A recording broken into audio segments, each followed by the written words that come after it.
Добро вечер, браќи и сестри македонци.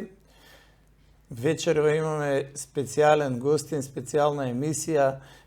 Срцето ми се радува што можеме да направиме емисија, конечно, после толку години чекање, со еден од уставобранителите. Конкретно вечерва ни е гостин Вилијам Михајловски, или попознат како Вили Гајда. Добро вечер, Вили. Добро вечер, брато. Добро дојде во родина. Добро вечер.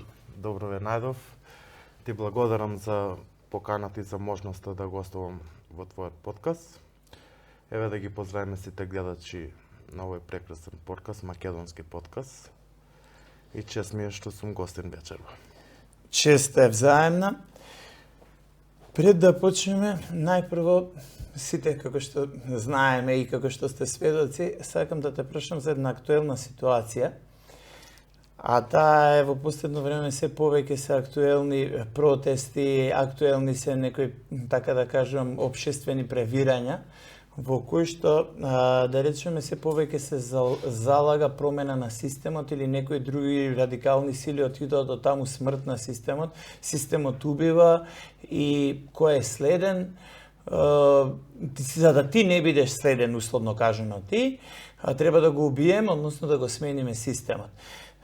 Сега, ти бидејќи си директна жртва на системот, таква жртва која што, условно кажано, тешко кој преживеа, дури имаше случаи кога луѓе физички умреа, веќе се мртви, системот вистински ги уби, и како директна жртва на системот, што сметаш за овие луѓе кои што повеќе од 20 и 30 години се директно инволвирани во системот, или ако ништо друго, нивните родители се директно инволвирани во системот, тие се креатори на овој систем и на крајот на денот тие се креатори на овој подсистем, општествен или државен, за мене крајно нерегуларен и непостоечки, меѓутоа тоа е на дело, овој така наречен систем Северна Македонија или попознат како Северџистан.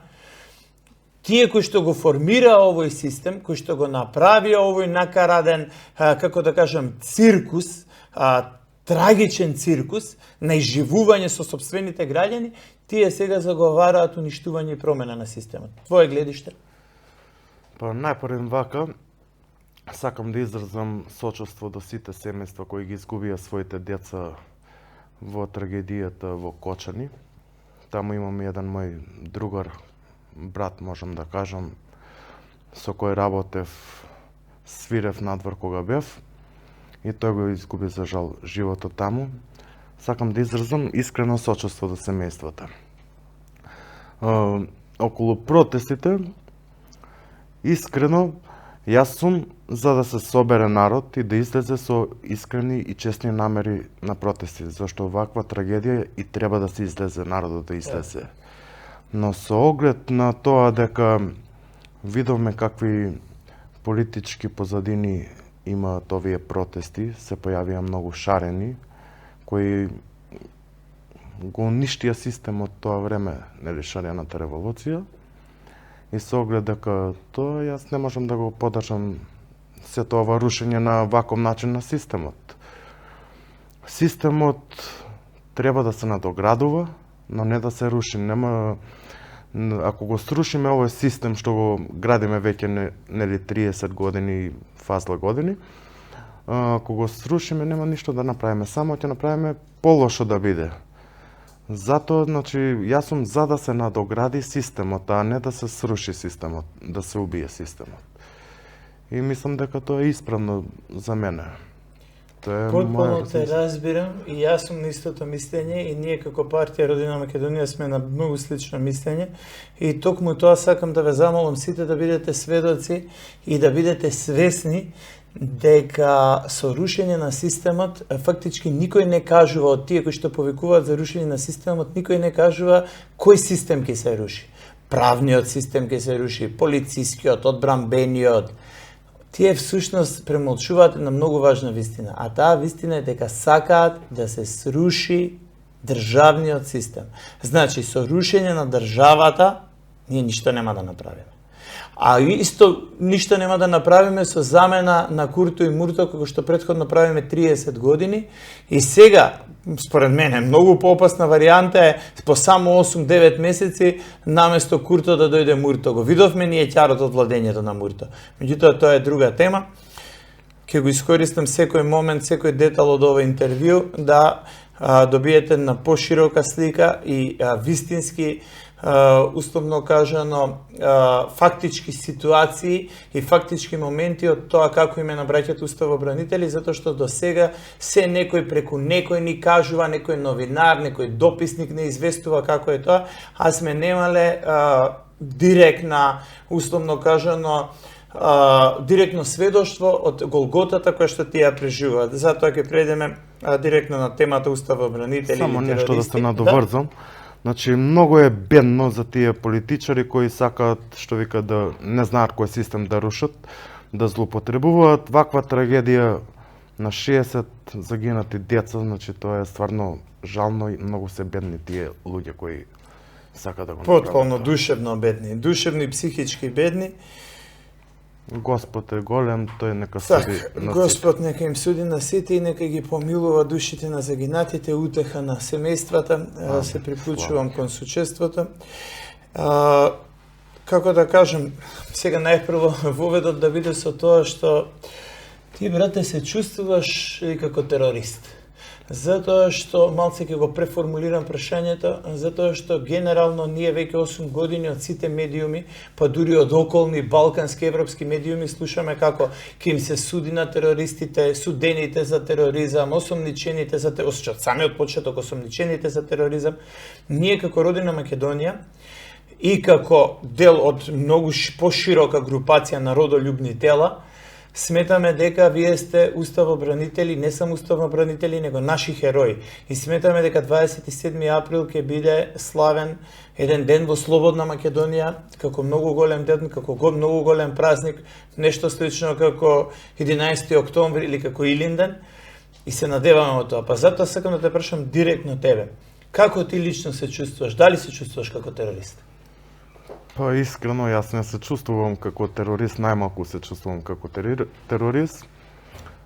Се чувствувам како обичен граѓанин кој живее на ова златно парче земја тука, македонско. Правите терористи, за жал, седат во парламент и таму седат во тие фотели, правите терористи, нас на судија за тероризам. Но како и да е, не го признавам јас овој суд. Во сето ова што не осудија, јас можам да кажам дека мене ме радува тоа што сум осуден во името на граѓаните на Северна. Така да не ми е битно северњаците што викаат тие северни. Значи, мене ми е битно македонецот да не направи терористи, да се чувствуваме како терористи. А македонскиот народ мислам дека не ни дава таков повод за да се чувствуваме ние како терористи, туку не прават како херои. Убаво мислиш и тоа е вистина, тоа е единствената вистина. Зошто те прашав ова? Те прашувам затоа што генерално вие сте херои. Затоа што вие таму отидовте за Македонија да постои, Македонија да ја има. Оваа парче од жална, поробена Македонија, која што се поробени 3 дела, овој четвртиот дел малку што ни остана, да продолжи да екзистира како Македонија, да продолжи како еден последен бастион, едно склониште за македонецот, кој што е прогодуван илјадници години, од секаде бркан, негиран, физички поробуван и малтретиран, и сега на ова парче земја требаше да се промени македонецот и не само македонецот, но се изврши директен екзодус, и кој што го видовме подоцна што уследи, него вие не само што сакавте да го спречите екзодусот и етноцидот на македонците, него пред се сакавте да продолжи да опстои Македонија. Интуитивно чувствувавте дека Македонија како таква е загрозена, дека е загрозен уставниот поредок, дека е загрозен. Вие едноставно влеговте таму за да оневозможите пеење на албанска химна. Влеговте таму за да оневозможите гласање со две раце. Влеговте таму за да оневозможите една цела палета на криминални агенди и една цела палета на терористички чинови, кои што подоцна допринесоа до поголем тероризам, како што ние видовме, како што, например, еве сега може да кажеме и дека деца во откочани се следствено дел од терористички акт, затоа што и негрижата е тероризам, изгореа 60 деца. И така натаму, и така натаму. Меѓутоа, целиот тој едноцит, што само со пенкало, со подпис на едно пенкало на еден лист, и тоа, внимавајте, многу е важно, подпис на нелегитимен представник, покрај референдум, покрај незадоволството на народот, мимо се и против законски, против се направи нешто да биде етноцитот македонецот уништен, да македонецот стане граѓанин на Северна. Вие против сето тоа сакавте да се изборите колку може, голем дел од вас, јас лично верувам дека и ти си меѓу тие луѓе кои што влеговте внатре и со песна, со фино, со убаво, значи сакавте да ги спречите цела оваа палета на терористички криминални акти, а подоцна вас ви условно можам да кажам, меѓутоа и тоа е буквално ви накалемија дело тероризам. Може ли да ни кажеш нешто како тоа одеше? Еве да речеме дека некои луѓе инсинуира дека вие сте тепале некој таму и дека сте носеле оружје огнено и дека сте се заканувале со огненото оружје и дека некого сте принудиле, меѓу тие кои што наводно биле тепани и живото загрозени. Беше и претеникот Села, ми се чини. И меѓу другото, еве да е тоа така, што рапидно не е, меѓутоа еве и да е така, тоа е значи напад. Тоа е загрозување на личната безбедност. Тоа е физички напад, тепање, оштетување или така натаму и така натаму. Далеку од тоа дека е тероризам. Затоа сакам да те прашам, како настана целиот тој конструкт? Како од пеење химна и прошетка низ Народен дом, внимавајте, тоа е Народен дом, Народно собрание. Може слободно секој да се прошета. Како од прошетка низ собрание и пеење химна се дојде до најжестокиот високо квалификуван чин тероризам? Како ве наместија, кратко кажам? Тоа е малку подолга тема, ќе разговараме како да е на таа тема. Види вака, јас уште од мали нозе сум задоен со македонизмот. Свирам, многу луѓе ме знаат со свирење дека цел живот сум израснал. Свирам на изворни инструменти, зурла, гајда, кавал, кларинет и инструменти типични македонски. И сум задоен уште од мали нозе со македонизмот. И се деси 2016 година, кој го почна да се зборува околу избор, промена нели на власта, па избор на Талат Џафер или кој ќе беше таму. И промена на името, двојазичност ќе се донесе. Знаеш, некој револт имаше во мене заради тоа двојазичност, промена на името. Јас не се меѓу сите нас. Нормално. Логично, така. Нормално. И почнаме да излегуваме на протести за заедничка Македонија, се формираше нели како иницијатива Сдружение за заедно. Четврти Линден, да. Четврти Линден. И излегувавме на протести, кажувавме дека ќе се спротивставиме по секоја цена за промена на името или двојазичност. Од денешна гледна точка, мене ми е жал што не ја добивме таа битка, но борбата секогаш продолжува и сигурен сум дека нема да се откажеме од борбата да ја добиеме.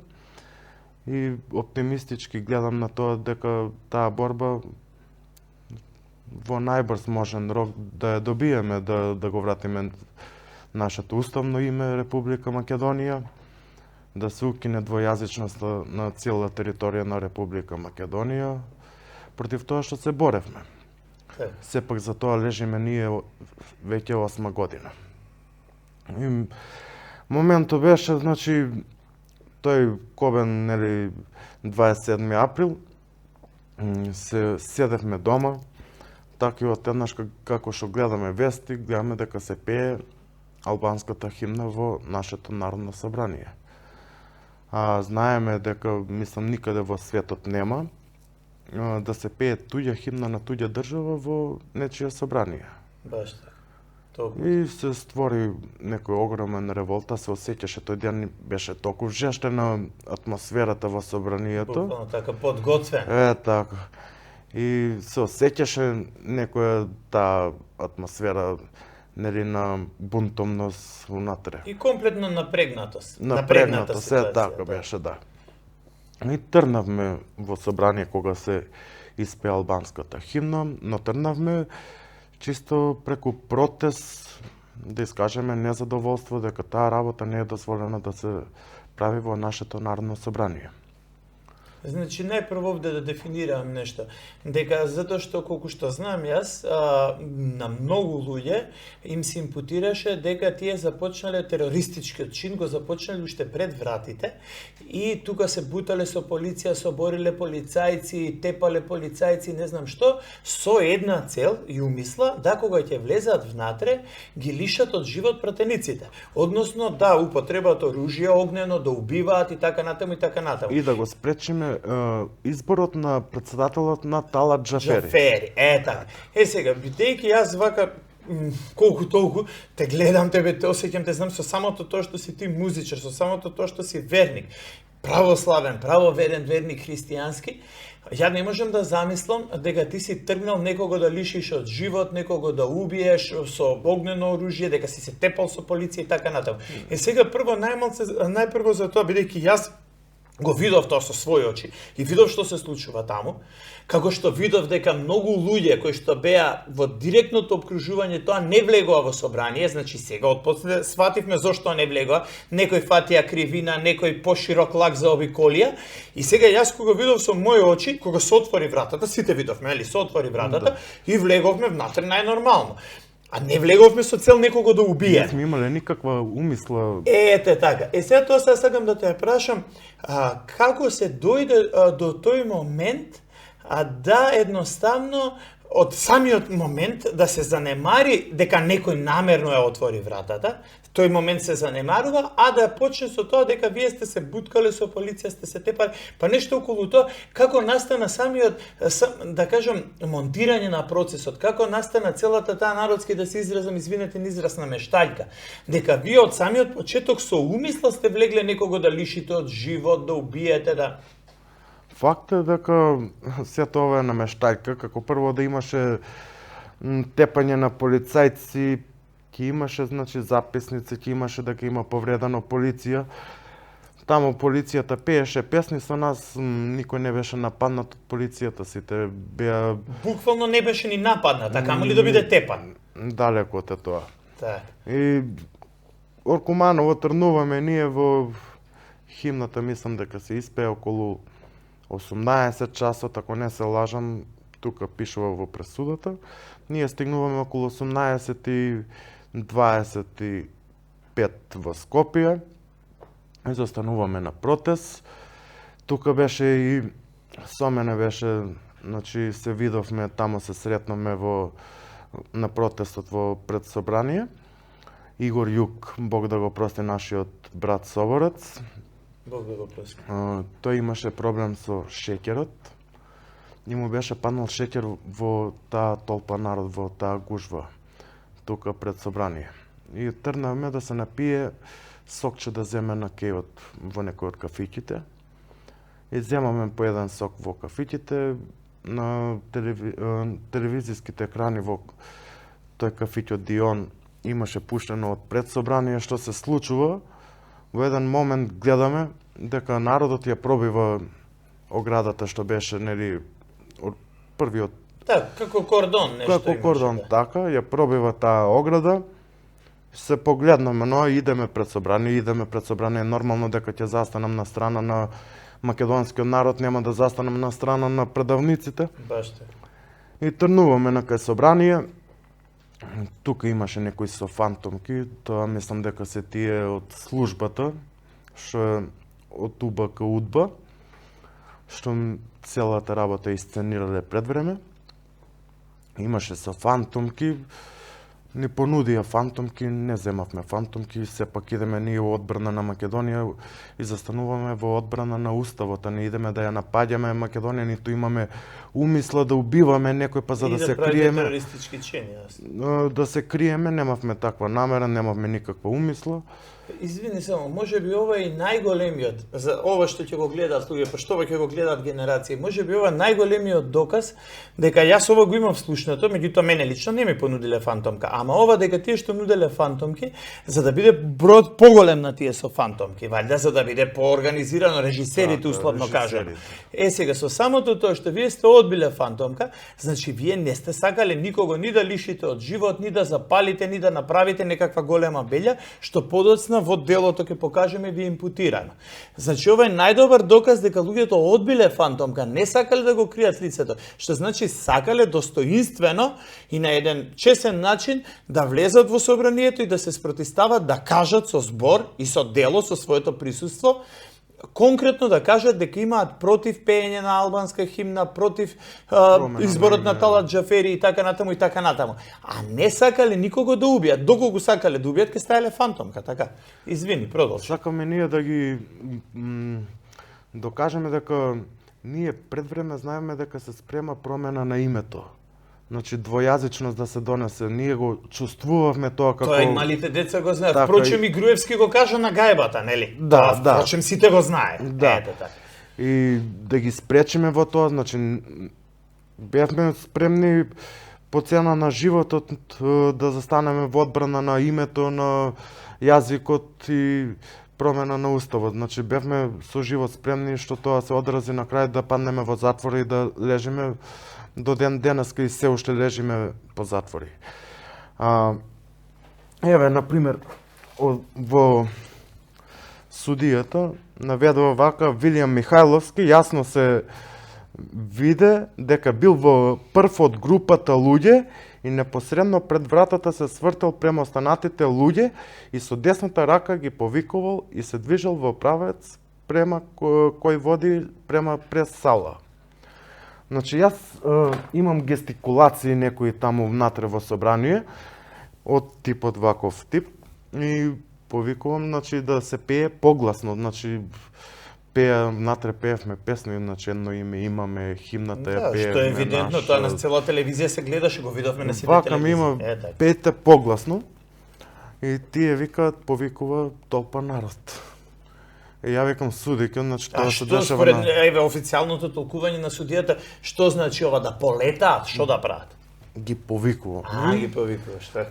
Добре. И викам судиќа, викам, значи ја да знаев дека толку народ ќе соберев, немаше да свирам, да идам по свадби да свирам, туку ќе бев пратеник. Таа се смее, значи не беше смешно, значи тоа е вистината. Буква, да. Значи ја да знаев дека толку народ ќе соберам, немаше да свирам. Значи тоа е Ипак народ беше околу 100.000 народ имало на 27 пред собрание. Збориме внатре во собрание, нека имало 5.000 луѓе внатре во собрание. Колку што собира, јасно. Колку што собира, значи. И влегоме внатре во собрание, се упатиме првично во пленарна сала, кај што се одржуваат седниците што ги гледаме на телевизија. Тука влегоме внатре, значи тука се задржаме цели најмалку 20 минути се имаме задржано. Значи ние влегуваме во 18:54 минути точно, хронолошки ти кажувам, зашто во ги имам запомнето точно тајмингот по судските записници. Предпоставам и стотици пати си го прочитал, сигурно. Така, имаме време. Ако не е проблем, само да покажеме за каков збор на дело станува. Еве, ако знаете, например, дека некои наркобосови, наркокартели се осудуваат, например, со одредена пресуда од 10 страни, од 15 страни, ова е тоа, станува збор за ова дело. 1055 страни. Така. 1055 страни е делото за кое што братот ги повикувал луѓето да дојдат во собрание и погласно да пеат, чисто да имате вака увид дали во македонската историја или ако сакате во европската историја има вакво дело со кое што се теретат тие за тероризам. Меѓутоа, тоа може подоцна да поразговараме, како е целиот конструкт и целата намештаljка направена. Меѓутоа, еве, извинете што го прекинав соговорникот, можеш да продолжиш понатаму. И вие влеговте во пленарната сала, подоцна Во што се 18:54 влегуваме во пленарна сала, таму се задржуваме до 19 часот и 23-4 минути, значи цели 25 минути. Оние предавници кои беа горе, Муртинскиот, Оливер Спасовски, Максим Димитриевски, сите тие предавници што беа горе во пресалата. Извини, тука ќе те замолам, пошто ти со граѓани. Акцентот нека биде на Максим Димитриевски, пошто сега, ако сте приметиле последниве 5-6 месеца, а интензивно за време на кампањата за избори, Максим Димитриевски се креваше до небо, дека е патриот, како се спротиставил на бугарите, како бил за заштита на името. Еве, значи, не го говорам јас ова, директен учесник што тоа го видел, па може акцентот на ова, што тој го изјави предавниците, да го насочите кон херојот и спасителот на Македонија, Максим Димитриевски. Па да се посетиме Максим Димитриевски, тој беше еден и од тој што повикуваше на референдумот да излезат, да заокружат за промена на уставното име. Ти благодар. Клучниот, може би еден од клучните моменти. Ете така. Јас ја признавам, тој излезе и на телевизија кажа на 27 дека нема тероризам. Но тоа е факт, тоа сите го знаеме ние дека нема тероризам, тоа е вистина. Зошто да зошто да не го каже? Не гледам зошто да не го кажете тоа. Но во ниту еден момент не покажа каење за тоа што повикуваше за референдумот да се излезе и да се гласа за промена на името, као за добро на идните генерации. Ја мислам дека тоа не е добро за идните генерации. Нешто не е добро, туку е погубно. И тоа е погубно што од денешна гледна перспектива тоа ги гледаме сите тие погубни политики на СДСМ и ДУИ кои беа во претходните години. Да се навратиме во собранието, значи влегуваме нели во 18:54, во пленарна сала се задржуваме до 19:23 минути. Тоа го пишува точно во записници, таму се мора да гледаме, значи во колку саат се наоѓаш тука, па после во колку саат се наоѓаш претходникот Длаборец горе, кај што беше председателот на собрание. Така, и фактички секоја минута, секоја секунда е опишана. Ти се гледа движење, се знаете следот, што е како е така. Точно. Значи сето тоа ја имам докази и можам да го докажам лесно дека ја говорам вистината, дека не лажам ништо. И значи влегуваме, кажаме дека сме во пленарна сала во 19:23 минути. Значи тука они имаат цели 24 минути да се евакуираат од пресала. Но они во тоа време, во тој нели грейс период што го има од 23-4 минути, те ги местат камерите накај вратите во пресала и како да знаат дека ние ќе се качиме во пресала. Фактички изчекуваат да се качи. Да се качиме, така. Собранието, оние што не влегувале унатре, не знаат, тоа е направено еден лавиринт унатре, што кој да влезе прв пат ќе се изгуби унатре, нема да знае кај е пресала, нема да знае кај се канцеларија, нема да знае кај на председателот канцеларија, нема да знае ништо, само пленарна сала директно што доаѓа од десната страна кога влезеш, одма десно е пленарна сала. Значи може само таму. Извини, вака што зборувам, имам проблеми со камења на бубрези и на жолчки, малку ми е тешко. Сега треба да правам операција, затоа сум пуштен и на прекин. Така, слободно земи си пауза, а иначе јасно е тоа и слава му на Господ што си се уште колку толку во функција да можеш ова да го посведочиш, да го збориш. Водете сметка дека многу од браќата не се во функција да зборат, имаат проблеми со говорот, имаат проблеми со здравјето, тешки здравствени проблеми, до стадиум да, како што знаете, меѓу друго и последно почина од здравстварскиот третман Игор Јук. Така да, разбирливо е, одмори колку сакаш, подоцна може да си продолжи слободно. Ќе продолжиме. И од тука гледам народ оди нагоре на кај председателот што има кабинетот што е на председателот на собрание. И нормално од љубопитност одам по народот. Сепак влегов унатре, за надвор да излезеш не те пуштаат тие надвор да излезеш. Значи чим влезеш унатре, фактички како стапица капан, да, класичен. Да. И пуштаат пример група од 500 луѓе унатре, танк стопираат на влезовите, па пак после втора група уште 500 и кога гледам видоа дека се наполни собранието, нема надвор излегување, тие од надвор си стојат, надвор си пеат песни, ние внатре си седиме унатре и си шетаме ни собрание, нели тоа е народно собрание, сепак си шетаме, наше си е собранието. И од еднаш кога се најдовме, ниту јас не сум свесен како се најдов пред прес-сала и ги издогледав таму сите пратеници предавници, тие гнаси ги издогледав во таа прес-сала. И таму беше и оној Сашо Тасевски.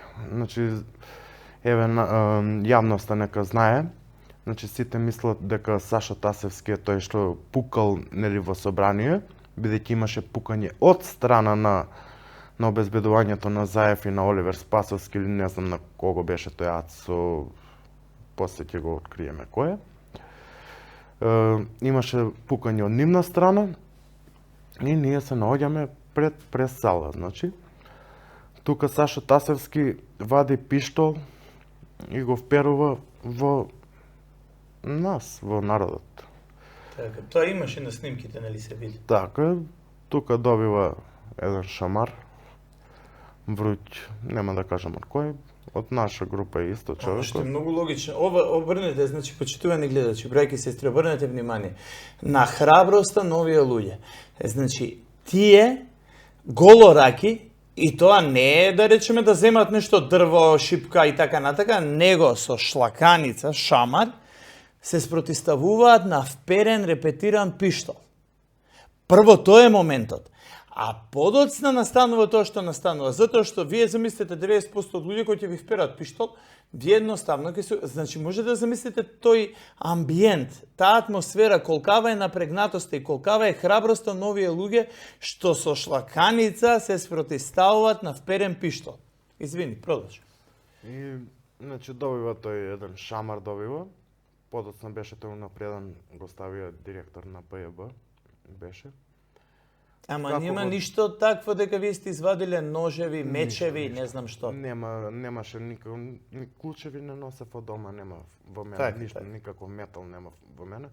Затоа што ние на ниедна снимка не сме виделе, зошто ова го говорам и го кажувам, го потенцирам, дека на ниедна снимка не сме виделе да вие имате ножеви, мечови, било што, а постојано тоа се инсинуираше, дека сте имале ладно оружје, дека сте сакале да убиете, дека спремни подготвени за да линчувате некого.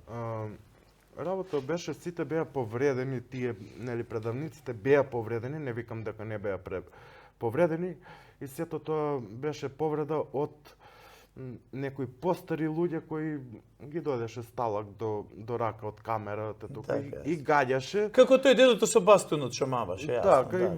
значи така се тие ударени, не се ударени од нас со ножеви да ги колјаме ние. Така. Значи, дојдеме до кај Сашо Тасевски, значи добива шамар и му се кажува врати го пиштолот како вперуваш во народ. толпа народ свеќаше. Тој го враќа назад во футрола. И ние стоиме пред прес-сала, значи тука има едно така просторче. Стоиме пред прес-сала, тие унатре, ние знаеш вербално, нормално дека ќе ги напаѓаш предавници, вакви и такви. Нормално тоа, нели ти доаѓа самото од себе, однатре, кога ќе видиш такви предавници пред тебе. И што му текна на тој Ацо Славески или Крстевски, не знам како се вика, после ќе го побареме во пресудата.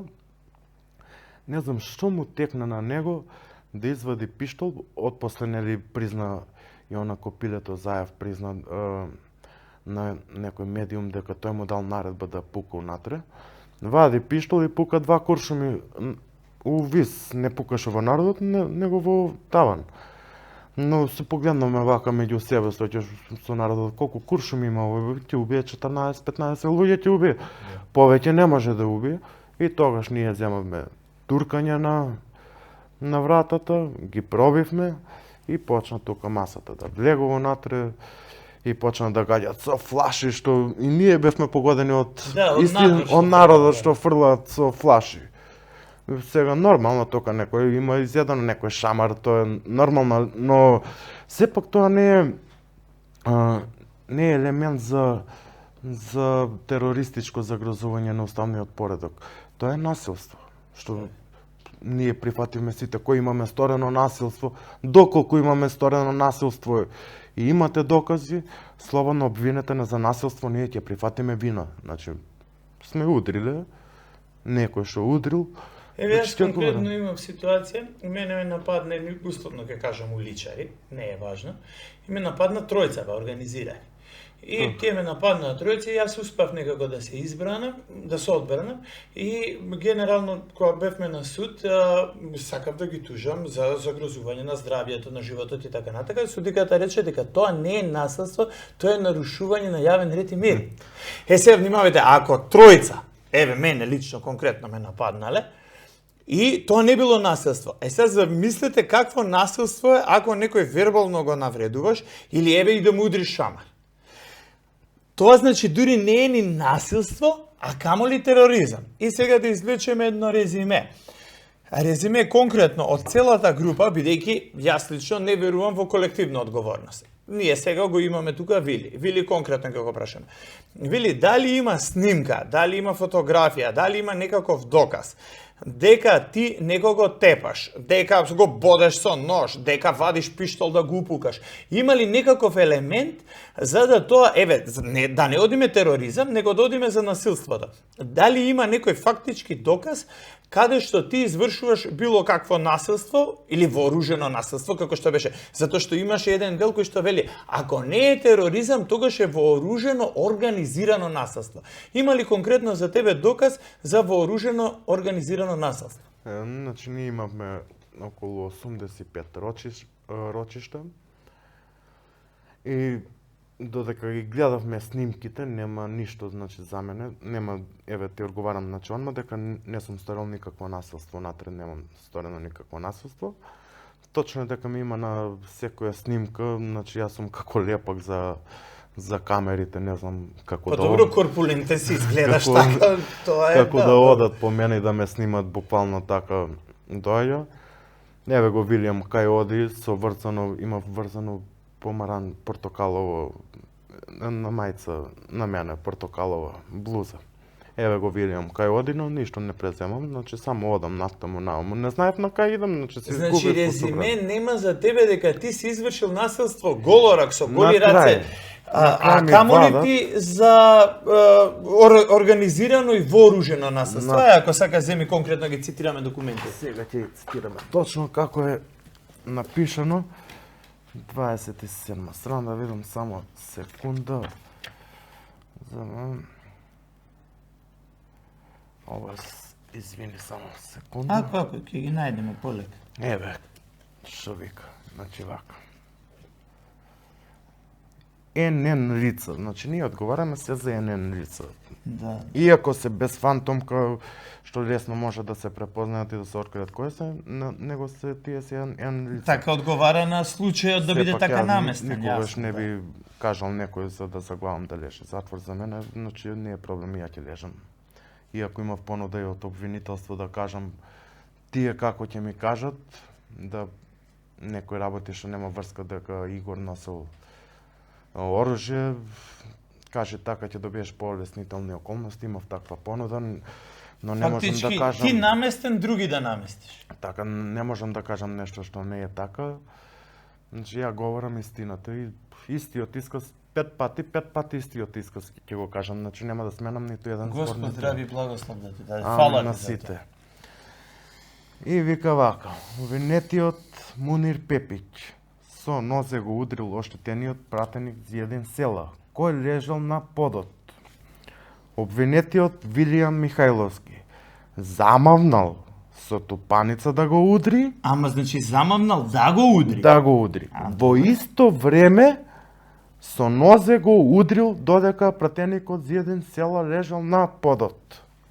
што нема врска. Зиеден села лежи на подот, како овде кај камерата таму. Таа ме вика со нога го удираш. Како можам да го закачам? Значи ја немам 2 метра нога. Дали имаш пред се некои, не знам, суперхеројски способности, ти Супермен ли си, Бетмен ли си, како во исто време замавнуваш и при тоа не го удираш, значи замавнуваш, а не го удираш, а во исто време го удираш со нозе. Па како е тоа возможно? Не е логично. Нема логика, така е. Ете, за ова реченица, јас сум осуден 14 години. Значи 14 години. Па тама ни да си го удрил. Еве, си успел некако да го удриш една клоца. За една клоца 14 години. 14 години. А нема физички доказ, нема снимка. Нема. На снимката, значи... тоа е главната поента, значи дека човекот е осуден за замавно со тупаница. 14 години, внимавајте. 14 години, така. Значи на снимката се гледа, пред мен има тројца луѓе, значи ја не можам преку тројца никако да го докачам него, значи не постои можност таква. Така. И ти благодарам. Само да поентираме на ова, фокусот да би биде на ова, дека има тројца луѓе пред него, замавнал да го удри, затоа што замавнал е осуден на 14 години строг затвор. Извини, продолжи. И во моментот кога поголемен, нели, толпата народ помислува дека тој е мртов, нешто лежеше така на земја, како стварно да беше мртов. Сите се добро повлекуваат. тоа дефинитивно добро го. Тоа му беше глума. Не можам да го кажам со име кој адвокат, но има снимка, нели го носат зиеден села у раце до канцеларија таму да го скријат. Практично како да е во безсознание. Во истиот момент кога влегуваат во таа канцеларија, јас сум ја гледал лично со мои очи таа снимка, во истиот момент тој станува, пали цигара и пие вода. Тоа е така. Значи... Ништо од тоа беше во кома, беше во безсознание, ништо од тоа. Така. Ти благодарам многу за личното сведоштво. Ништо не е било тоа. И кога се тргна целиот народ од него, значи ја ги туркам на назад вака со луѓето. И сепак како мртов изгледаше у моментот. Так. И го изнесува него и го неселе таму у таа канцеларија кај што он ма станал, се напил вода. И значи немам никаков проблем. Може некоја травма да си има ден денеска, ама тоа е... По тоа што ги изјавува и подоцнежните изјави славо македонци, бугари, настанали од бугари, се тоа дека нема травма. Ја ќе кажам дека малку му беше, само тоа ќе кажам. Така. Требаше повеќе да добие. Тоа е тоа, во делот на собранието, значи на крај влегов напред на влезот, на крај се најдов во некоја гаража, ме сврдија полицијата, значи тие што додат тигри, се зборува дека имало и фоки, колку е точно не можам да потврдам. Така, меѓутоа некои специјални единици организирано ми сврдија надвор, ни фрдија натре 5 шок бомби и знаеш, во мал простор, кога ќе пукне шок бомба, тоа е нешто страшна работа. Кој не го доживел тоа, не му посакувам да го доживува. И тоа е страшна работа, тука падна еден во несвес, нели ја како не можам да оставам, тој со мене влегол унатре, иако е обичен народ и не го познавам ја дечкото кој падна во несвес, ја изедов и пендрак. Ефектот на шок бомбата тој се несвести. Да. Изедов пендрак и јас и Игор Јук јадевме пендраци од специјалците, но ние фактички ве тепаа за ништо. За ништо. Кога влезте внатре у пресала тие специјалци после 2 часа, но додека не го излековме, него не соркажавме, иако јадеме пендраци, не соркажавме. Тоа го извлековме, го спуштиме доле во гаражата, таму го ставивме и излеговме преку врата. Значи го трнаме од нели тоа критичната да не го изгазат луѓето едноставно, тоа цело стампеда да речеме. Така, излегов од гаража од собрание, одам меѓу толпата народ, камера како да иде по мене, ти кажувам дека бев лепак за ова. Се враќа у рикверс. Па да, новинарите се познати по сензационализм, са они сензационална приказна. Да, ја бев после ќе ви дадам, имам подарок од моето здружение тука мајци, сакам да ви дадам на сите. Ја бев во таа мајца од здружението кое тогаш не беше заведено во централен регистар, не постоеше и на мајцата нема никаде МП за нејето здружение, него чисто е од еден идол лик Владо Черноземски на мајцата. И комбето се враќа од болничко комбе во Рикверс. И ја чистам толпата народ за да иде у Рикверс комбето. Обвинителката ми вика, еве кај го стопира комбето за да не влезе внатре. А ја чистам толпата да се трне на страна. Так. И тоа во делот на собранието што се случуваше. Останавме до 4:30 савале во пред собрание во Жена парк. И кога излезе побегулјата и кажа го осудувам насилството, ние се разотидовме на кај дома. Тука плюс минус ви стана јасно колку е саат? Дека не намести. Дека ве намести. Апсолутно, да. И тоа е тоа. Доаѓаме. Значи, отпосле не повикуваат, после собраниските настани, не повикуваат на информативен разговор во пролеќе. Полициска станица, Да, тука тука во пролет, Скопје. Отидовме вака, така, да, сум влегол во собрание, не можам да негирам нешто што сум направил. Така. Ама крајна линија дека- тоа не е никаков криминал. Влегле, сум влегол во собрание. 5000 луѓе влегол, не сум сам влегол јас. Не, за ама да главната поента е дали биле 5 луѓе или 5000, главната поента е дека некој ја отворил вратата.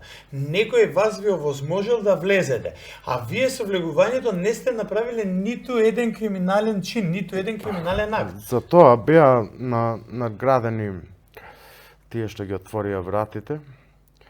Значи, ја не знам сега какви се овие луѓе што зборат за режим, кога истите тие го амнестира Крсто Муковски. Му дадоа тендери на Крсто Муковски.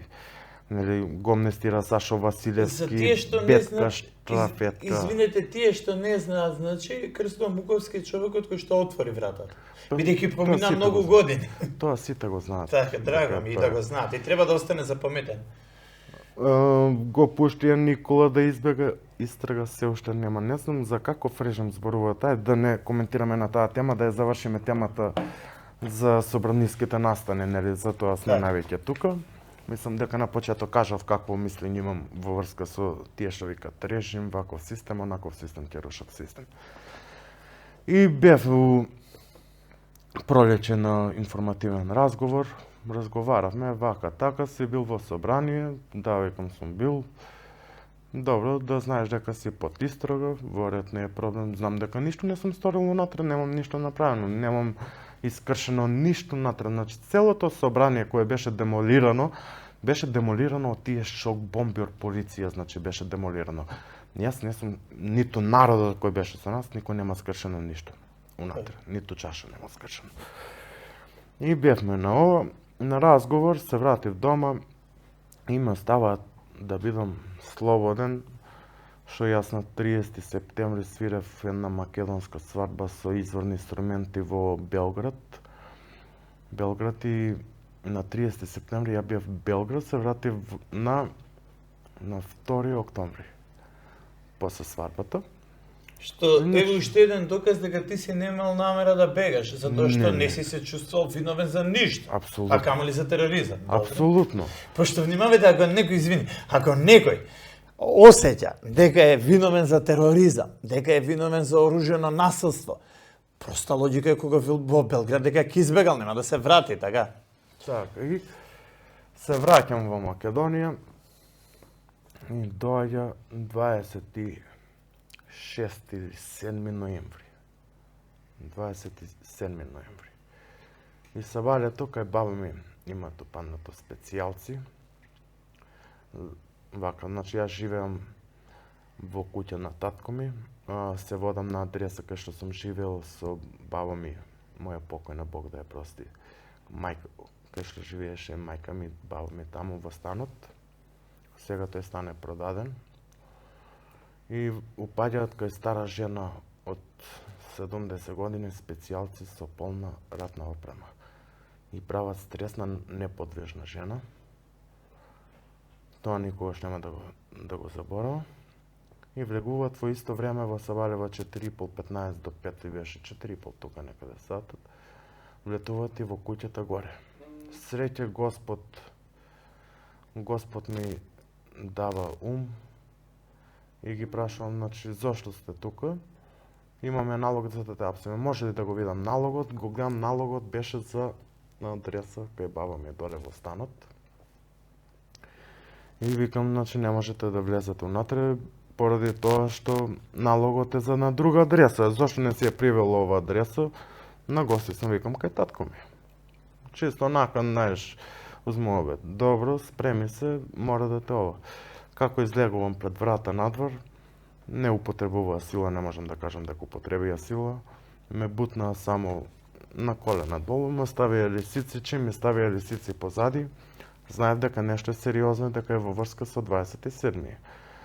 И кога отидов во полициска станица, нели мора да отидеш прво во Куманово, Кумановската полициска станица, да ти направат како, нели, по таа подрачна единица си тука да да си заврши тама документација. Кога видов дека има тие БТР или борбени позиви. тие, да. Но сватив дека многу е сериозна работа. Прашав цигара да запалам. Не ми дозволија нито цигара и ме носат во истражен суд Скопје тука. Со тие оклопни возила. И доаѓаме тука на Сабале во 6:30, пристигнаме во судот 15 до 7. Седиме до 2 навечерто до другиот ден, 2 Сабале. Седиме во судот без вода, без јадење, никаков контакт со адвокатите, значи право третирање како терористи, сите со полна опрема, борбена Дури опрема. без вода. Без ништо, значи никаков контакт со никого, ни со адвокати, додека ни одредат притвор. Тука кога влегов онатре веќе беа приведени Митко Чавков, Горан Ангелов, Ќосето, ни уште некој имаше тука. Илија Славески тоа време беше. Сите гледам со борбена готовност, саќе сите седат тука, седи, што ќе правиш, не можеш да се противиш на така. Свативте колку е сериозна ситуација. И тука ми станува јасно дека станува збор за 27, значи се осигурав дека е за 27. И чекаме до 2 ноќеска, значи стигнуваме во 7 Сабале у Скопје, до 2 ноќеска чекаме да ни одредат притвор. И на крај судија не те сослушуваше таму, вика, што имате да кажете, што и да кажеш, ништо твое не се важи, како што во пресудата пишува приговорот се одбива. Се одбива. Не е важен твојот збор, значи тука се слуша обвинителство и се формира онма мислењето. Пред време се суден, значи пресудите беа напишани пред време. На тоа се знаеше, значи по принцип кадија те суди, кадија те тужи. Исто. Да. Тоа, значи класична намештајка. Од тука во 2,5 Сабале ме качуваат во тоа исто оклопно возило, наредени 6-7 специјалци со фантомки, со хеклери, меклери на нив, и ме носат во истражен затвор Скопје, шутори за решетка. И таму влегувам унатре, поминавме тоа, не извадија врзанти, кај ништо не смееш да имаш. Јан тренерки бев и врзантите од тренерки ми извадија. Ништо немав, ниту кебе, ништо, едно јакниче имав тенко и тоа го смотав како јасток, го направи свиткан вако кревет душек, со федери директно те бодат, у иглите бодат федерите. И први 7 дена не ми прима ниту пакет, ништо. Значи немам јадено, ништо, 7 дена. Значи, ако сум јадел ориз еден преварен, никаков јадење, тоа е катастрофа. Зборам за тој временски интервал кога сум бил јас во шутка. Сега верувам со оглед дека го познавам Бобан Утковски каков човек е, верувам дека е многу подобра на целата ситуација во шутка. Го знам и убеден сум дека е огромен професионалец и дека си работи работата честно и дека не е како некои директори претходно што ако треба 10 кила стек на 100 луѓе, тој дава 3 кила стек за 100 луѓе. Значи верувам дека не гледа на храна, не штеди, гледа да барем основните услови да ги имаш што се потребни за нормален живот, нели да се истушираш. Ние во наше време немавме еднаш у недела имавме туш, онака греевме шишиња вода на радијатор ставени и се тушираме у поljското веце, кај што ни беше тука се туширавме. Кратко кажано, нечовечки услови. Нечовечки. Далеку од човечки услови. Па уште кога беше, не знам дали го познаваш, оној директор Ѓоко, како му беше презиме, не ми текнува. Не Поповски, не ми текнува, не Добро, битно, не Ѓоко што беше директор, го имаше на шолја сликано кај сере. Не ми извините што зборувам вака, но тој директор кога беше во 2 ноќ јаска ни доаѓаше на претреси, кога ќе дојдат на претреси доаѓа со фантомки. И тоа се некогаш тие трауми ќе се покажат, значи што сме ги претрпеле во притвор. Класично малтретирање од најнизок вид. Така, да влегуваат во 2 ноќ јаска, ги знаеш, они кога влегуваат со фантомки, почнува да се стој, не мрдај, вака, те стројат нешто, претрес, ти фрлаат алишта. Не човечки, значи ептен гнасно. Многу лошо беше притворот.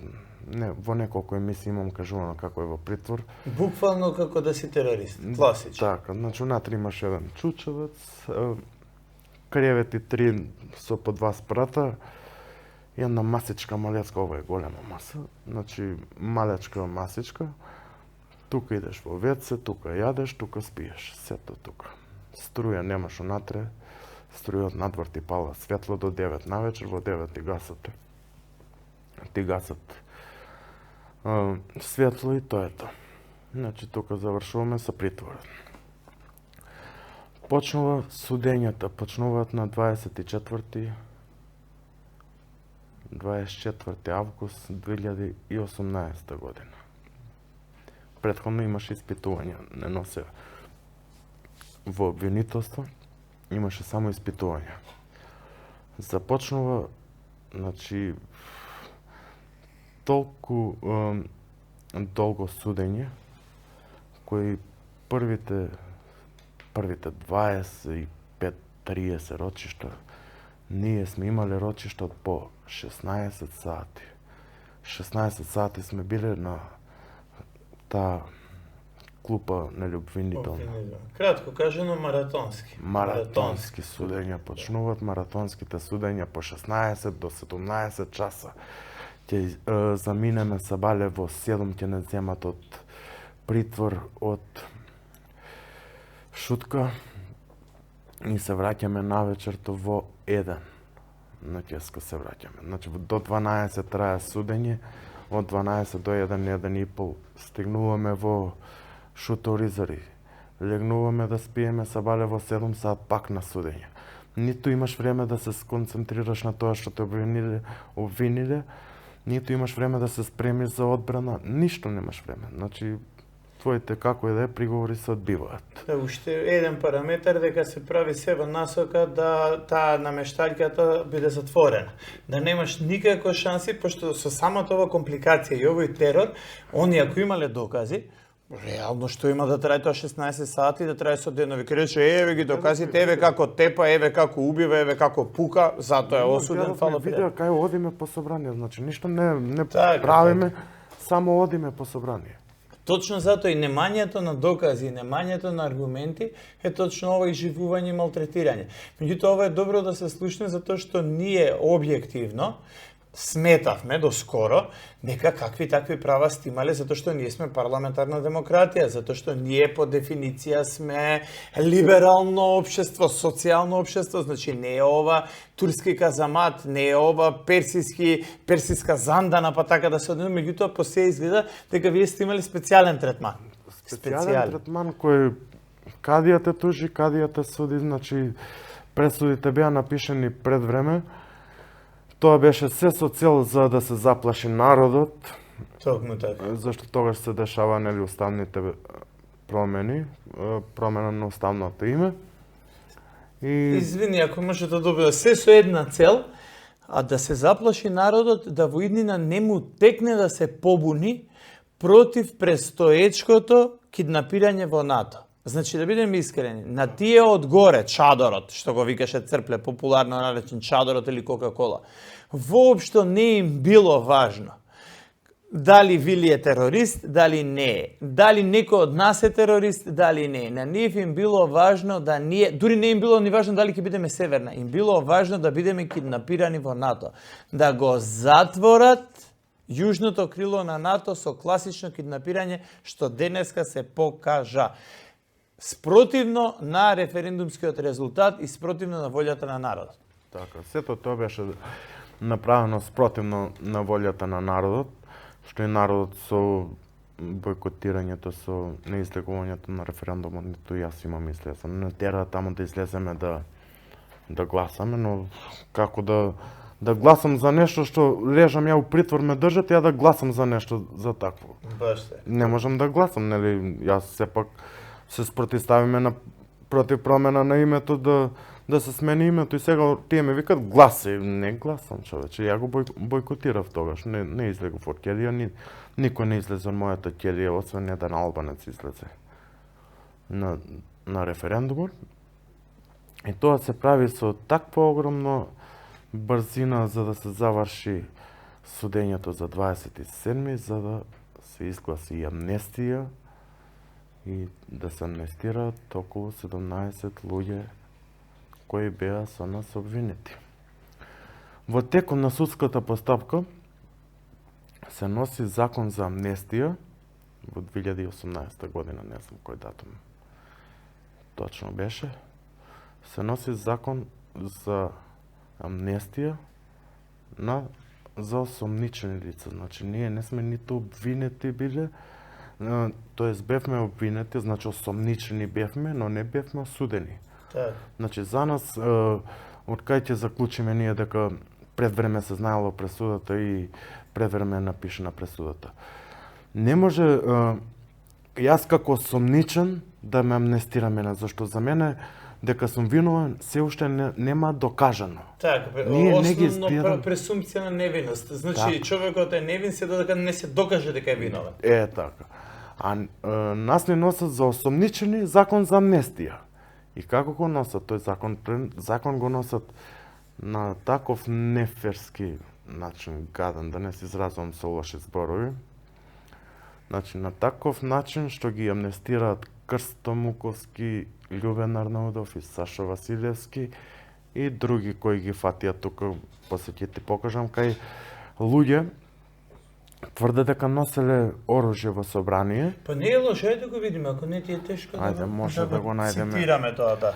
Да го цитираме. Ова е одбрана на Стефан Младеновски и Михаил Младеновски, кои се вработени во УБК. И од мои сознанија, кои сум правил муабет на шетња во притворот, ми имаат кажувано дека се внуци на Коле Штеријов. Значи, тие се фалеа дека се внуци на Коле Штеријов.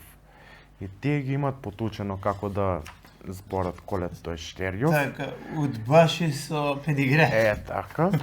И тие излегуваат, изборат се, свашта за мене, за сите зборуваат. Некој работа, а ја не ги ни познавам луѓето. Значи, ја претходно не сум имал. Така, а како, на кој основ зборуваат кога не те ни познава? 40. На основ да им добијат улеснителни околности. Да. Така. За да добијат тие амнестијата, тоа беше целата работа за да како што подоцни се случи, добија. Еве го и Захарија Симовски, да не го забравиме. Која страна е ова? 48. Рано сме, чекај. Захарија Симовски, да не го забравиме, тој свињата. Еден од главните ликови, а? Да. Кој кажува дека видел оружје унатре. видел оружје демек внатре. 48 мислам, беше, еве, ова е Еве, не, 51 овде го има за оружјето, таму почнува неговото, ќе идеме директно на оружјето, кај кажува. Му се јавува на Давидовски дешо на Захарија Симовски и вика вака: по давање на одврзани раце на Александар Василевски Нинџа, ме вика лично мене, при што ме задолжува со огнено оружје и со директна насока да го носам во себе само при негова директна наредба. Значи тоа го изјавува Захарија Симовски. И сега, наредба му даваат за да го носи во собрание. Еве го. Откако видов дека имам толку пропуштени позиви, се јавив на Дејан Давидовски Дешо. Сега тој е кој го обвинуваат најновиот што се вратил Шведска Дешо, кој што ми се јави и ми се обрати со зборовите: Нинџа кажа да дојдеш најкасно во Дион за 10 до 15 минути, со напомена да го земам тоа или таквото, што всушност е шифриран збор за да го понесам моето оружје. Тоа го изјавува Захарија Симовски, кој е амнестиран во сред судска постапка. За 7-8 минути тој е во кафе барот Дион, носејќи го таквото оружје. Така не ли кажува. При што гледа веќе на собрани луѓе, добро, тука што видел што дека ова. И изјавува вака: после ова се враќам во прес-центарот, во кој тотално е ескалирана состојба. Се фрлат сите предмети што може во прес-салата. Се фрлат према пратеници, при што во даден момент лицето од обезбедување на пратеници испукува куршум во таванот. Тогаш забележувам реакција од обвинетиот, сега покојниот, Бог да го прости, Игор Јук, кој посегнува, репетира пиштол позади грб. Еве, да те прашам тебе, ако сигурно знаеш малку, нели, основно да ракуваш со оружје, како можеш да репетираш пиштол? Како се репетира? Еве, тоа вака би изгледало. Да се испукаш самиот? Раката, имаш пиштол и како го репетираш позади грб? Да се испукаш самиот? Да. И? Во тој момент, јас, односно Захарија Симовски, се фаќам за пиштолот, но само преко блеката кој ми е од десна страна на појасот. Сето ова е запишано во судски записник. Значи, јас го поседувам судскиот записник и ме интересира баш како ова лице, овој шпиун, има добиено амнестија. Откако обвинетиот Игор Јук виде дека е испукан куршум во таванот, се допре себе си, дали е се во ред. Видливо беше возбуден и после тој момент следеше за она што сведокот на обвинителството, Нухију, го посочи како брефтање. Како е можно во толкова... Таа гужва сам вели, ескалираше состојбата и беше огромна гужва и во таа толпа викање терење, он досети да слушнеш брефтање. Значи, како е можно? Сето ова... Мислам дека ова е видливо од авион, се гледа ова намештајка. Значи, ова е, го поседувам, значи, секако стои кај мене дома. Ако може едно резиме, вака за гледачите, да извлечеме многу кратко резиме. Значи, човекот кој што им викал со раце да пеат погласно химна, човекот кој што правел пат за комбето на брза помош, човекот кој што нема ни една слика дека некого тепа и нема шанси, дека нема ни оружје, ни меч, ни нож, ни пиштол, ни ништо, е осуден на 14 години затвор, како и многу, има такви повеќе случаи, а овие кои што реално носеле оружје, реално биле договорени, реално сам си кажува дека нели го фатив пиштолот, го носев, но само преку бројка на него изигов и така натаму, тие добиваат ослободителна пресуда. Можете да замислите зашто, меѓутоа многу е евидентно дека ова уште еден еклатантен пример, уште од латините, старите латини, дивиде ед импера, раздели па владеј. Значи, за да се создаде тој разор меѓу, така да речеме, уставобранителите и оние кои што имале директен налог да направат шашма и белја, овдека евидентно се гледа. Меѓутоа, да продолжиме понатака и сега да речеме малце, за да го скратиме разговорот, да предиме повеќе на овие главни цели. Условно кажано, вас ве осудија, што ве осудија, претпоставам дека беше тоа ужасно, и сега да речеме вие од кога влеговте во затвор и сите тие нечовечки услови.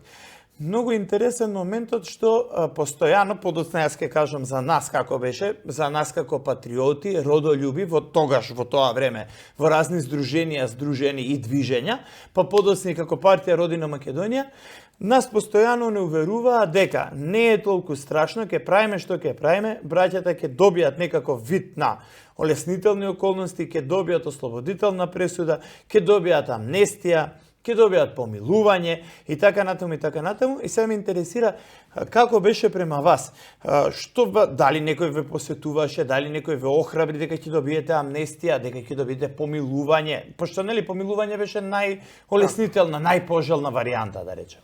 Значи, правни алатки за наша слобода има. Значи, тоа сме убедени и знаеме дека има правни алатки, бидејќи ние во затворите колку толку имаме завршено нели некој степен од правна школа, за жал. На своја кожа, за жал. Да.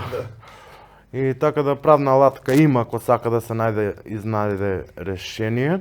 Може би ова е клучно. Значи, според тебе, која е најбезболната и сега да речеме, после падот на северџанската власт, после падот на хунтата, затоа што тоа е евидентно, еве од ова, ако ништо друго, може јас, например, добри 5 години тврдев, за тоа бев и на суд, за тоа бев и приведуван и така натака, затоа што тврдев дека режимот на Заев всушност не е режим, всушност е хунта. Само хунта која што не владее со воена власт, него владее со полициска и судска власт.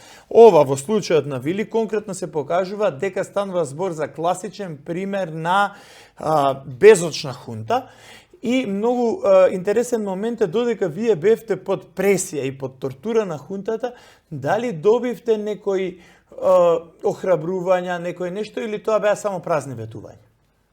Па гледано вака сега со оглед на тоа дека сме се уште нели со пресуди ни стојат во документ дека треба да лежиме ова. Ама и што за цел живот и за следни генерации обележани дека вие сте терористи кои што фактички извршиле терористички чин против Македонија, а вие фактички највеќе сте, затоа и сте заглавиле, затоа што сте сакале да одбраните Македонија.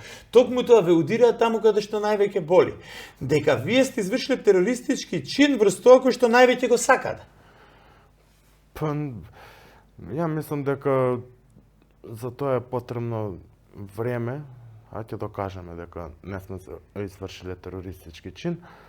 Гледајќи, нели, ако земеме во предвид пресудата во Страсбург, која беше во шведскиот суд, врховен суд, значи шведскиот суд гласи за еден од најправедните судови во светот, и таму пресудата беше во корист на Дијан Давидовски Дешо, кој обара да го естрадираат во Македонија.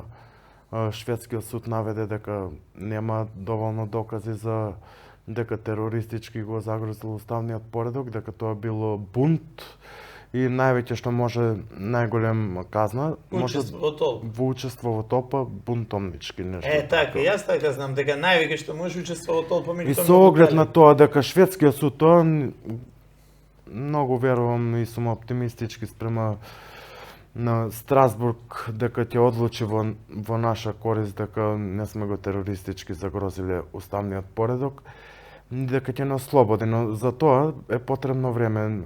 Ние моравме да ги поминеме сите правни алатки во Република Македонија, кои беа, значи, основен суд 1, апелација, врховен суд. За тоа помина 6 години ние да стигнеме до врховен суд. После 6-та година ни одлучи врховен суд кој ни ги потврди казните.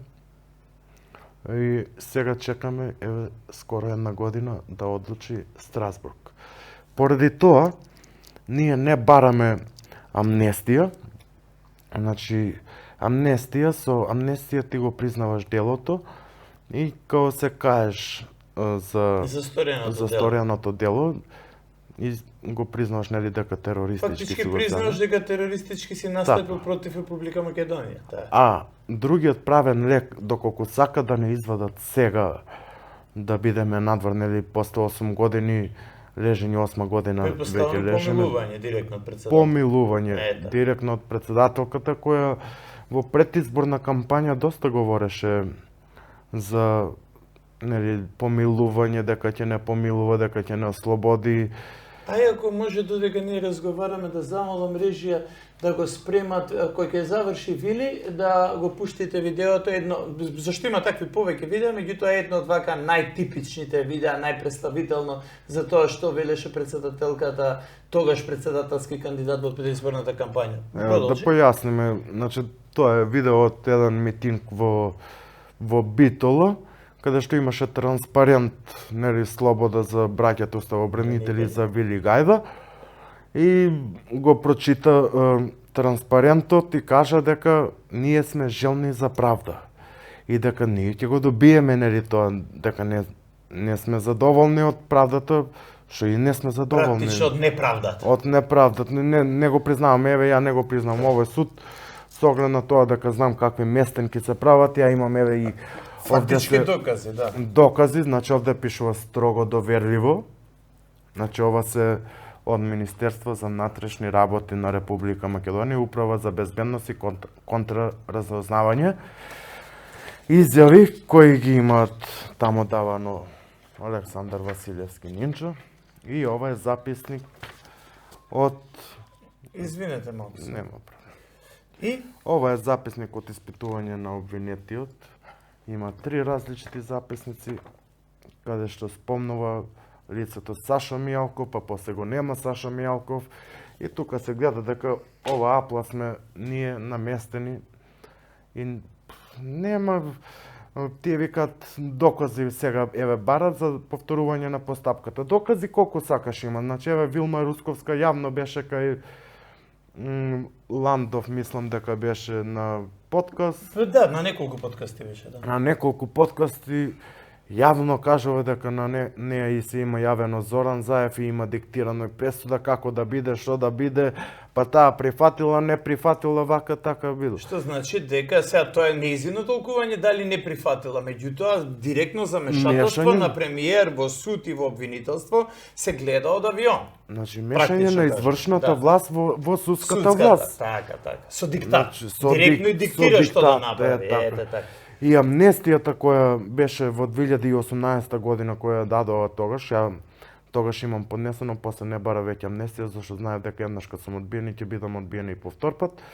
Амнестијата која беше дадена со име и презиме кои да бидат амнестирани, тие шпионите што кажуваат дека демек виделе оружје, а носеле и они оружје, тие беа амнестирани, нас не одбија за амнестија. Беше по диктат дадена, амнестијата гласеше, значи мислење даваше јавната обвинителка Вилма Русковска Пекинесерот. Таа даваше мислење за амнестија, кој да биде амнестиран, кој да не биде амнестиран. Така, ние ова сите, повеќето што сте биле директно заангажирани за овој случај, почитувани гледачи, ние ова го знаевме. Меѓутоа, главната поента е дека сакав ова да го слушнете директно од учесник кој што на своја кожа го осетил тоа и денес 8 години во затвор, директно се оболел, жолчка, каменна жолчка, камен во бубрези и така натаму, видно загрозено здравје, практично кажано со 2 збора му ја однесоа младоста на човекот, му го загрозија животот, како и на многу други што физички им го одзема буквално животот, како на братот Игор Јук. Да слушнете, да видите за директното замештателство и за така што вели народот огромната намештаljка, можеби најголемата намештаljка, најголемиот монтиран случај во македонската историја. Меѓутоа сега да се вратиме за тоа. Аха, добро. Не знам дали сте запознаени, дали знаете дека во некаде во Јужна Америка, не знам во која земја беше, нашиот предмет е даден на некој универзитет да се изучува како не треба да се суди, значи како не треба да се суди. Не сум знаел, ти благодарам, не сум слушал. Да, може да се изгуглате тоа, мислам дека имаше некој на некој универзитет во позитивен, негативен пример, како не треба. Како не треба да се го изучуваат нашиот предмет таму. И сега да дојдеме малце за тој главниот момент, односно за предизборните ветувања, затоа што, како што рече ти, секако дека има лек, а еден од најпожелните лекови, лек во наводници, меѓутоа и решение, буквално кажано, правно решение е помилување од председател. И сега, не дека настоја ни се сонило или дека ние тоа без врска нешто го посакуваме, ајде да видиме што велела председателката на предизборен митинг. Конкретно со име и презиме, значи не сега некој кој било што и како. Режија го имате спремна? Слобода за Вили Гајда и сите уставобранители.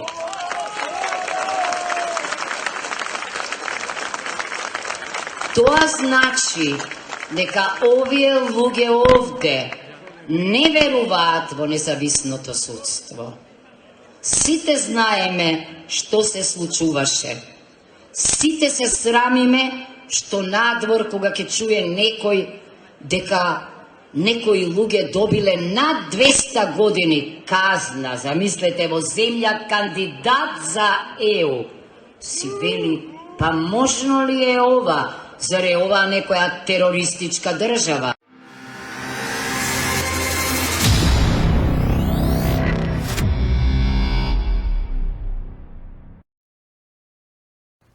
Значи, драги браќи и сестри, продолжуваме со интервјуто со Вили Гајда. Како што можевте да видите во изјавата на председателката, тогаш председателски кандидат, кај народот попознат како Гога Сорос, мене ми е жал што го потребуваме термин, меѓутоа така е највеќе позната. И можевте да видите дека тоа е нејзино лично обраќање со име и презиме, дека треба за уставобранителите да се даде помилување, односно тие да бидат ослободени, конкретно со име и презиме го спомнува Вили Гајда, односно со надимак, Вилијам Михајловски, и вели да секако дека треба тие да бидат помилувани и дека секако најбезбеден лек е помилувањето. Сега да кажем едно мое лично искуство, или така да кажам, не е ни лично, повеќе партиско искуство. Ние за време на председателската кампања имавме свој кандидат, односно поддржавме кандидат, типичен ВМРО-вец, и со таа цел го поддржавме, затоа што знаеме дека беше член на ЦК и така натаму. Станува збор за професорот, еминентен професор, кој што сигурно знаете, веќе во текстот ќе ја скратам емисијата максимално, ќе скратам во интерес на времето. Ние тогаш ги изнесовме некои факти на виделина за животот и делото на Гордана Силјановска Давкова, и во тоа време нас ни веле, ај немојте брат со такви, да речеме, квалификации, дисквалификации, немојте Гога Сорос, немојте соработник на Бранко Црвенковски, јас кој ќе прашав зошто, тоа се ноторни факти, тоа е факт. И тие велеа немојте, затоа што таа кога ќе дојде на власт, прво што ќе направи, ќе ги помилува браќата. И ние, бидејќи бевме вистински заинтересирани да ги помилуваат браќата, ако ништо друго, не заради личните пријателства, не заради тоа што некој од нас има роднини, него заради тоа што невини луѓе на правди Бога лежат затвор тероризам. И ние бевме баш на сериозно заинтересирани час поскоро тие луѓе да бидат ослободени. Зборувам како партиска структура на Родина Македонија. И тогаш здраво за готово го земавме тоа. Додуше, да бидам искрен, јас лично не верував. Меѓутоа, джентламенски беше да ние веќе не ја напаѓаме и да колку можеме не ја одмогнеме. Не да ја помогнеме, ама колку може да не ја одмогнеме на Гордана Силјановска да стане председател, односно ја, условно кажано, истолериравме девизата жена ќе биде. И бидна жена, и ние очекувавме помилувања, имаше помилувања на денот на ВМРО, помилувани беа повеќе албанци, помалку македонци, што е можеби секундарно прашање, меѓутоа многу интересен моментот е профилот на помилуваните. Дел од помилуваните веќе наредниот ден или после 2 дена славеа со пукање од калашников, славеа со недозволени психотропни супстанции и јавно во медиумите, односно проструја такви снимки и така натаму. И сега поготово после второто, условно кажано, помилување, кое што беше пред неколку дена, каде што беа помилувани една широка палета криминалци, криминалци од различен калибар, меѓутоа за волја на вистината и криминалци, сериозни криминалци со сериозни престапи, сериозно криминално досие, беа помилувани. Меѓутоа и во едното, и во првото, и во второто помилување не беа помилувани уставобранителите, а никој од нив, за волја на вистината, најмалку беше Вили, кој што председателката, тогаш председателски кандидат, го именуваше со име. Сега сакам да го прашам, како се чувствуваш ти, Вили, во однос на помилувањата и во однос на тоа што кој годе секој некој е помилуван, а вие воопшто не дојдовте на дневен ред за помилување? Па вака, значи, со еден збор да опишам како се чувствувам бесно и гнев осеќам спрема тоа што го има направено. За помилувањето пред неколку дена што е било, значи не сум запознаен, не сум слушнал за тоа. Исто сакам да напоменам дека во предизборна кампања јас исто дадов подршка целосна на Гордана Силјановска-Давкова, председателката. Имаше моја подршка, не можам да не го кажам тоа, зашто ќе почнат да ме напаѓат и повикуваше за неја, сега вака така, ја кажам искрено дека сум давал подршка за неја. Така, меѓутоа многу логично е да следствено ова, ние претходно не сме се договарале ништо за ова. Следствено независно еден од друг се покажа зошто ние сме толерирале, зошто сме биле благи во нашата кампања партиска, бидејќи сме имале наш кандидат, а сепак сме ја поштедиле од квалификации и дисквалификации, а еве Вили сега конкретно со негови зборови лично да ви каже зошто агитирал, затоа што жената вети, конкретно вети со име и презиме дека ќе ги помилува и дека тие треба да добијат заслужената слобода. Така, тоа беше, значи, ветувањето во предизборната кампања, дека ќе нас слободи. И еве сега, значи, се уште се надеваме, но се надевам дека во најбрз можен рок, кога ќе кажам најбрз можен рок, за мене најбрз можен рок е 10 до 15 дена, не го разбирам најбрз можен рок како една година. Па тоа сакам да кажам, вие ги одлежавте фактички 8 години, сега ги одлежате 10 години, иначе, еве, чисто да ви кажам, пошто ние сме парламентарна демократија, нели официјално сме социјална либерална држава, во сите европски социјални либерални држави, 10 години обичен затворски рок кој што се лежи за убиство или свирепо убиство. Така да луѓето одлежија како да се свирепи убијци. Сега, после ова што би рекол народот, ова е после свадба Тапан или после Бајрам Шарлан. Ова е тоа, значи. Меѓутоа, чисто доста незабележано за историјата, дека не си го испочитуваа зборот. Односно, условно кажано, оно што вели народот, како што едните се дел од системот, така да другите продолжуваат да бидат системот, затоа народот многу убаво го има кажано во два збора Курто и Мурто. Сега конкретно ќе те прашам како што се изјаснува народот Курто и Мурто. Дали еве ти во затворот, затоа што има и такви приказни кружат, затоа најдобро ти да ни кажеш од прва рака. Наводно, од кога се смени власта и од кога дојде ДПМН на власт, вас во затвор ви е многу полесно, многу подобро, мет и млеко тече, дека условите се прекрасни, дека вие, затоа сега и вие, како претходно во времето на СД што може албанците да се снимаат со телефони, па ако им го земат телефонот, ќе им достават нов.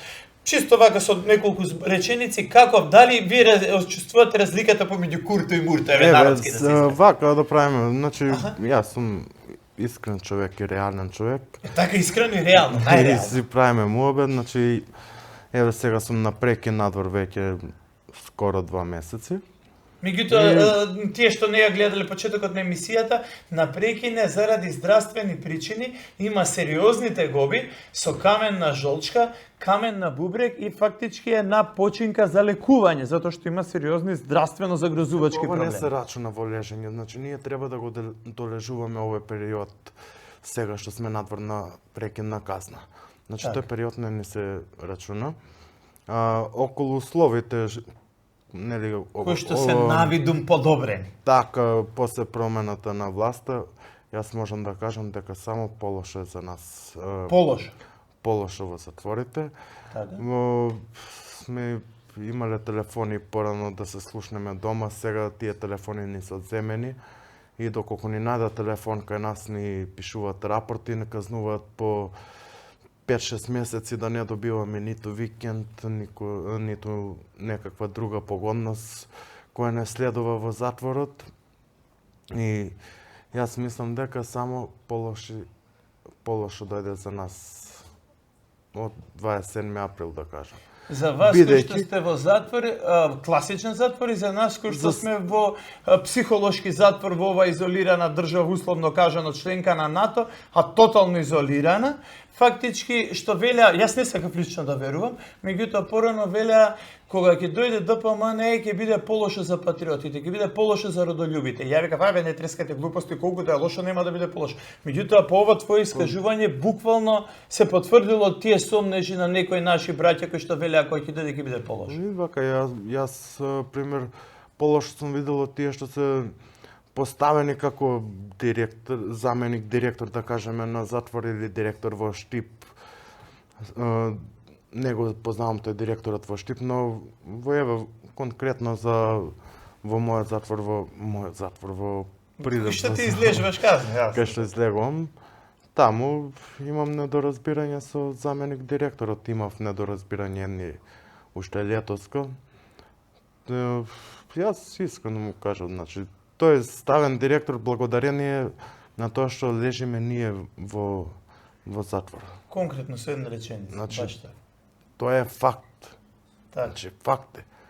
Значи, цела кампања, да кажем, 70% цела кампања се истера слобода за да, слобода за уставобранителите, транспаренти вадат, вака така. Сега најголемите митинзи, еве конкретно не знам дали знаеш, дека прв митинг кој што се организираше беше на 25 април. Ама тоа се сакам да ти кажам, бидејќи тој митинг не доби никаков публицитет од јавноста. Конкретно еден наш поранешен член на Родина Македонија, поддржан од неколку македонски патриотски здруженија, така наречени популарно МПЗиња, ние направивме протест слобода за уставобранителите, односно одбележување на датумот. Имаше многу малку луѓе, околу 200 луѓе, тоа не го покри ни еден медиум. Ние фактички тогаш дадовме иницијална капсла како Родина Македонија да се потпали еден поголем пожар, и тоа е лесно проверливо, дека на нашиот протест дојдат 200 луѓе, подоцна кога повика ВМРО, ние го поддржавме, се разбира, исти во овие македонски патриотски здруженија го поддржаа тоа, меѓутоа иницијативата појде од Родина Македонија, да после Родина Македонија стане тотално заборавена, тотално неважна, како што велиш ти, да цела кампања и цели и председателски изборни кампањи се тераат на таа крилатица слобода за уставобранителите. Тоа е сега, значи, за натаму, моје очекување е јавно. Тоа се сакам да те прашам конкретно. Твоите очекувања и можеби да кажем и предвидувања, затоа што иднината не е затворена, затоа што може директно да делуваш. Еве твој апел и до властите, и до председателката, и до извршните власти. Што очекуваш ти како уставобранител и како поддржувач, условно кажано, на родолюбната, на патриотската опција, кој што секој пат од малино за дете си ја поддржувал таа опција, што очекуваш ти за иднина? Вака е, за прв пат во јавност ќе кажам дека ние како осудени за 27 април за политичкото монтирано дело, значи имаме поднесено барање, значи до председателката Гордана Силјановска, за помилување на осудените лица од 27 април. Со тоа помилување нас ќе ни се овозможи ние да си тераме по натамошни постапка пред Страсбург, кое бараме да докажеме дека не сме сториле тероризам, и тоа помилување може да се направи, има правен лек таков, кој може да се направи на остатокот од казната, да се даде помилување и да од надвор да се бориме ние за да си докажеме дека немаме сторено никаков тероризам. Тоа е нашето барање. Ние имаме пуштено барање дока председателка, се уште немаме одговор. Барањето е пуштено после смртта на братот Игор и се уште немаме одговор. Затоа за вас, ако не е многу една недела, за мене еден ден е многу натре во затвор. Поради тоа бараме во најбрз можен рок да се реши целиот случај. Тоа е нашето барање.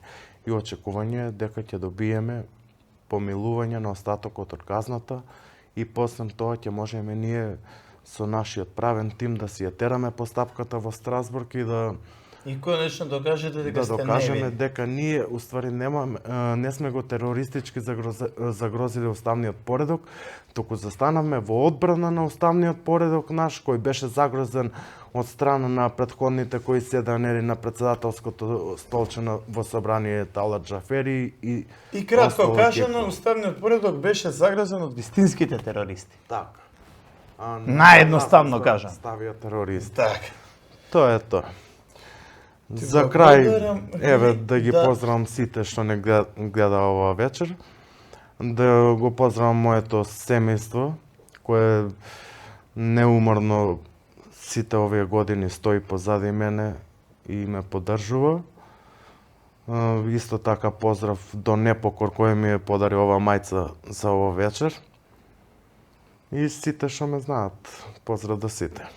Искрено ти благодарам што учествуваше и што целата вистина ни ја искажа. Почитувани гледачи, вие спознаете ја вистината, како што многу пати сум рекол, вистината ќе ве ослободи.